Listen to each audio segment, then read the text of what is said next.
Hey, this is John Asch Contracting, third generation residential roof contractor. I'm going to tell you a long story. It's a fun story. I think it's fun. And everything in it is 100% true. All this really happened, and nothing is exaggerated. Sometimes it's fun to exaggerate and put a few little white lies in to make a story a bit more interesting. This is all exactly as it happened. So around October of '78, I started my roofing business, and at the time I was using a 1965 Chevy station wagon. That's all I had, that's all I could afford. My father let me take one of his 40-foot wood ladders and put the 40-foot wood ladder on top of the station wagon, took the back seats out. Back in those days, I went to Rickles on Route 18 East Brunswick. Rickles was before Channels. Channels was before Home Depot. And my mom let me use her credit card, and I would charge about 4 square of roof shingles on my mom's credit card. Put that in the back of the station wagon. Drive to the job. I was all by myself, had no employees. I would tear off roughly 4 square of area, take the 4 square material out the back of the station wagon, load the 4 square of garbage I tore off the roof into the back of the station wagon, which was a big effing mess. Then go to the East Brunswick dumps on Edgeboro Road, back in the day, with my station wagon, which was very embarrassing. I was the only station wagon at the dumps. I was surprised they even let me in. For those of you who have never been to the dumps before, it's bad. There's baby shit, diarrhea, puke, curdled milk, anything you could think of, sitting out there for days and days in the middle of the summer, 90 degrees, and you're walking in that crap. And you go into your station wagon, it takes me an hour to bend over through the doors, unload all the garbage into that crap. In the meantime, everybody's staring at me, probably laughing, and they all have these big dump trucks and big vans and trucks. Here I am with a station wagon. That's all I had. Then I go back to the job, install the 4 square. That would be 1 day. On a 20 square job, might take me 5 days. 5 days at the dumps. I would do this for most of the summer of one particular year, '78. Or maybe '79. Anyhow, after a number of months, the dump people said, I can't keep going there.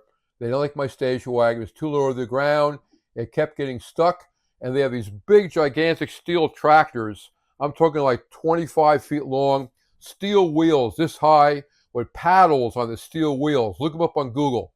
And you'll see these big-ass tractors. The blades of the tractors are 15 feet wide by 5 feet high. They're immense, and they'd push my car when I got stuck, and they weren't gentle. It wasn't nice. It wasn't fun.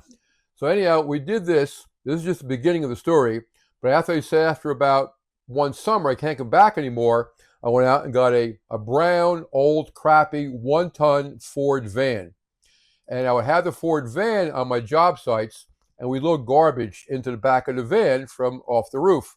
If you think about it, opening up the back of van doors, throwing the garbage in, the garbage would just go right to the front. So I had to build a wall right behind the seats, and I had to silicone it. So when you drive, you're not breathing all the wood dust and shingle and tar and crap, and throw all the garbage in. But once the garbage goes in, from the back of the van where the bumper is, the garbage went up, up, up, as high as it goes to the ceiling. If you put any more garbage in, it would just slide out the back. So then I had to devise a couple things left to right, where I could slide in slots, a 2x10 plank, left to right. If I could throw in 10 more inches of garbage. When that went higher, another plank. And then 10 more inches of garbage, another plank. I filled the van all the way to the top.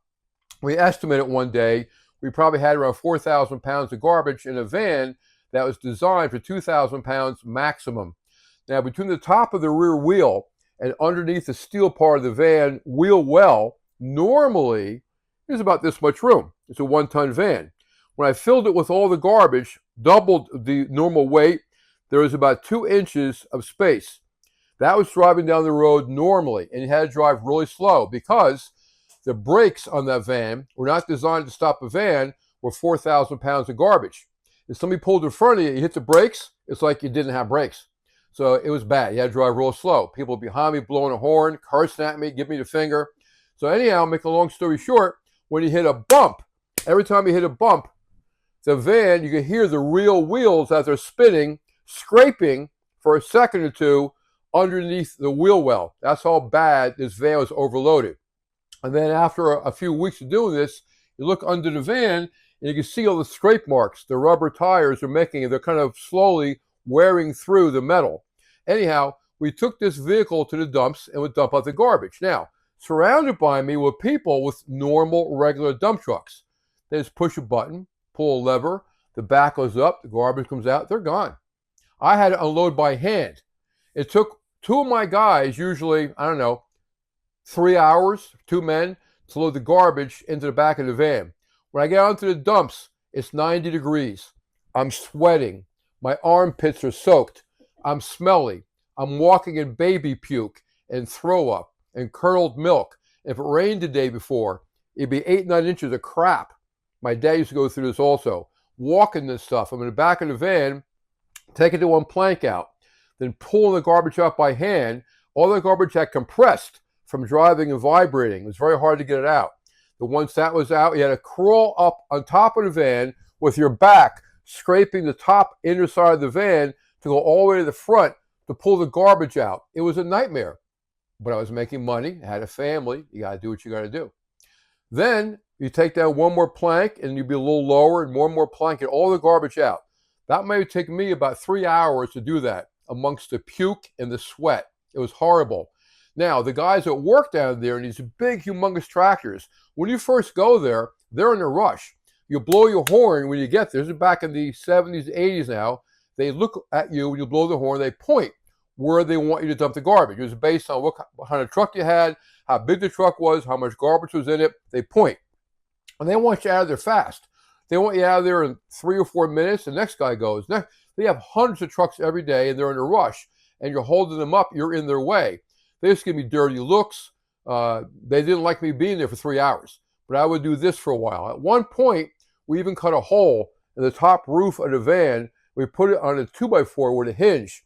So we pulled the van up next to the roof job to throw the garbage right into the hole, which was faster than loading up from the ground.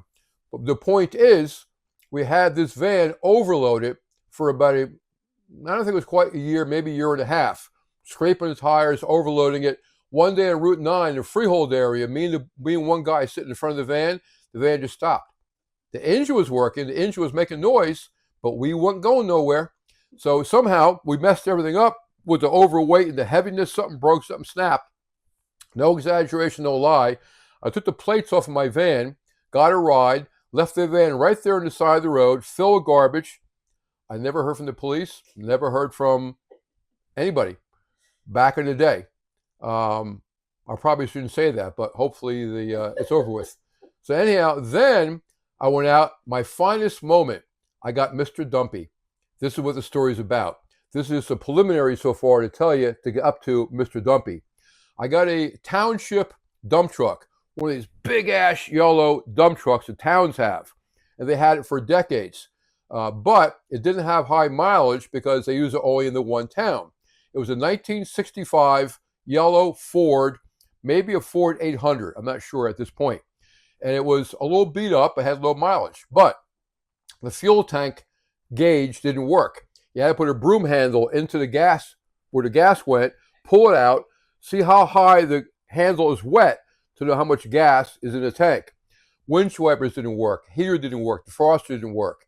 There was no radio. And when the truck was empty, it was such a powerful, strong truck that when it was empty, the springs were so stiff. When you hit a bump, you'd bounce and you would smack your head on the steel ceiling. Whenever you saw a bump coming, you had to tuck your head like this so you wouldn't hit the bump. Sometimes you wouldn't see the bump and you hit the damn thing. So now I would carry a passenger once in a while, and I would see a bump coming, and I would put my head like this, and they would say, "Why'd you put your head down?" And then they didn't put their head down. They hit the roof. I said, "That's why." So they learned pretty quickly. You see a bump, put your head down. So it was a very interesting truck. But here's the cool part of the story. When I loaded the garbage in the truck, went to the dumps to dump the garbage, Mr. Dumpy, he was old, he had problems, he had issues. When you let go of the lever and then push the button so the dump would go up, the dump would only go so high, and it would stop. It wouldn't go all the way. It would go so high. because it was an old truck and needed a lot of work. Now this truck had air brakes. So what I have to do is drive forward maybe 20, 25 feet, put it in reverse, go back as fast as the truck will go, and then jam on the air brakes. And I went back, hit the air brakes, and it would go up. All the garbage would come down. I did that for about a good year. Here comes the good part of the story. I'm not there yet. One day, I ran out of gas. I'm at the dumps. I'm in reverse. I got the body up. I get ready to give it the gas, get ready to go back. Truck shuts off. I got no gasoline. I didn't use my broomstick that day. So I'm there for about an hour digging through garbage or roofing to find Gatorade bottles. I know my guys had Gatorade that morning. Got a Gatorade bottle. If you've ever been to the dumps, you know it's about a good hour walk from the dump all the way down to Route 18 to the gas station. Fill up a Gatorade bottle, which, by the way, would be illegal today. They wouldn't do it. But back in the early 80s, they filled my Gatorade bottle with gasoline, and I didn't have a cap for the Gatorade bottle. So I'm walking with the gas, not spill none, go all the way back to my dump truck an hour later. When I got back, there was some official guy with a nice fancy uniform from the dumps standing by my truck looking around, wondering where the hell some idiot, this truck just parked here at the dumps. So I got back there. He called me an imbecile. He said, "What are you, an imbecile?" I explained to him the whole story. He just shook his head. I think he felt bad for me. He says, "Never do it again." He left, put the gasoline in, but an old carbureted vehicle from 1965, old piece of crap, it wouldn't just start. So I had to get some of the gasoline, take the air cleaner off, pour a little bit of gasoline in the carburetor, go back to the inside, try to start it, wouldn't start, do it again, finally start it, close the air cleaner, close the hood, back up. The whole time I'm doing is the guys in the big tractors driving around by the dumps looking at me like, give me the finger and stuff. It was rough. So that's my first story. More stories to come. Sorry it was long. Everything there is 100% true, no lies. Back then, it was a bitch. Now, it's funny. Have a nice day.